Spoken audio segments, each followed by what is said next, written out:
July 18th. Welcome. This marks 200 days of me recording my thoughts and insights, exploring. Grab a coffee and let's get smarter together.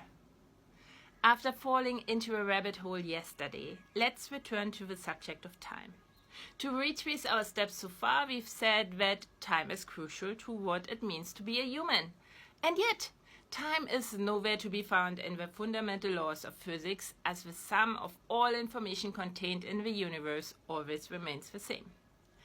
It's constantly rearranged, though, from a state of order to a state of disorder, or to say the same thing in physical terms, from a place of low entropy to a place of high entropy. That's the second law of thermodynamics. This begs the question, why? Why was entropy lower in the past? And to answer that, imagine you're floating in zero-gravity space. Where's left? Where's down? You wouldn't be able to tell because one twist around your center and what had been down is up. That we can definitely tell on Earth is because we are in the vicinity of an influential object, the Earth. The same is true for our sense of a change of the orderliness of a physical universe. It's there because we live in the aftermath, the vicinity, of an influential event, the Big Bang. One compact dot that contained all the energy information there is exploded into its smallest particles possible. The mass is still expanding and lumping. Curiously though, this mass was the constellation of lowest entropy ever of our physical universe, the greatest order. From then on out, the mess only got messier. Why? No one knows. And I will not come out here and say, yay, 200th episode, and I will tell you why. No. What I want to do is get a little philosophical. Imagine a huge pile of books, my giant to-be-read list, for example, and empty shelves. I ask you to sort the books onto the shelves. A librarian like my sister-in-law might use the Dewey Decimal System with its categories and subcategories.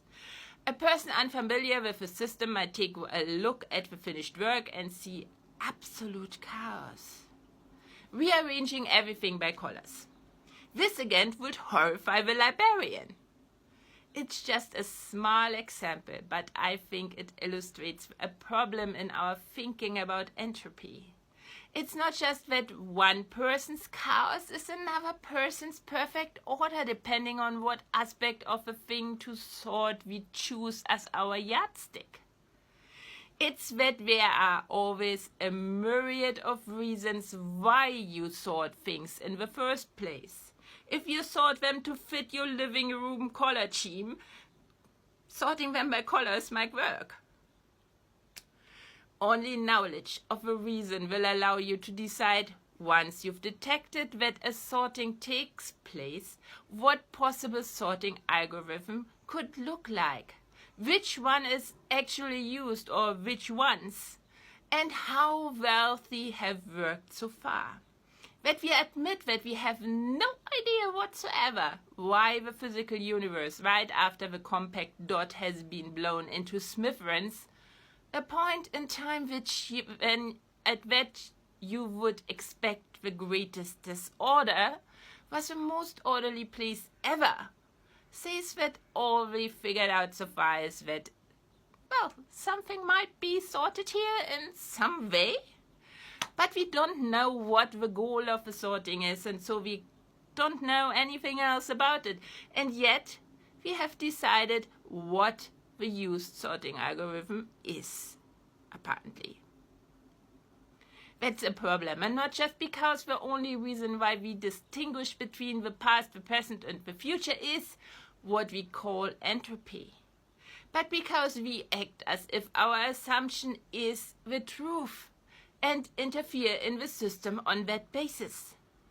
All the while the actual sorting algorithms continue to do their work. They are nature. They are doing it whether we want it or not. But we are blind to them. We are not even curious and go out and look because we found the algorithm already. It's entropy. Well, not everyone is not looking. Michael Levine's lab at Tufts University tested a very simple, long-studied 6-line code computer sorting algorithm. But other than their colleagues before, they didn't just look at the beginning and at the end at the numbers representing single cells to be sorted.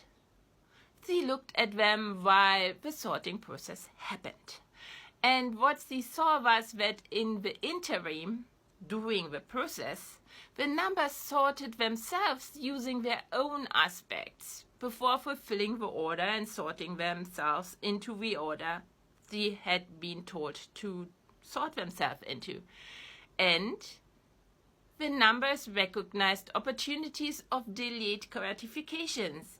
If they hit some roadblocks, they took step backs, understanding that they could therefore get to the place they have to go. None of this was in the 6 lines of the code. But what we often forget is, and that's me adding my 2 pence to the research, 200th episode and so on, that such a computer runs on energy.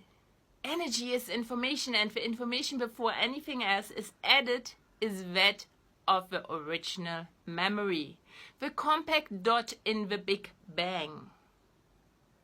This original memory is always there. This is where things might want to return to, just as a suggestion. It's the reason why matter didn't just sit there, but seeks to find its state of lowest energy while still being at an equilibrium with its surroundings. What does this original memory add to more complex orders? Every more complex task? Yeah. Explore. As an honest think, make a habit out of thinking. Let's turn thinking into the norm again. Like, comment, share, and follow lest you miss a single opportunity to improve yourself and society. Once you do, we'll meet again at the coffee pot.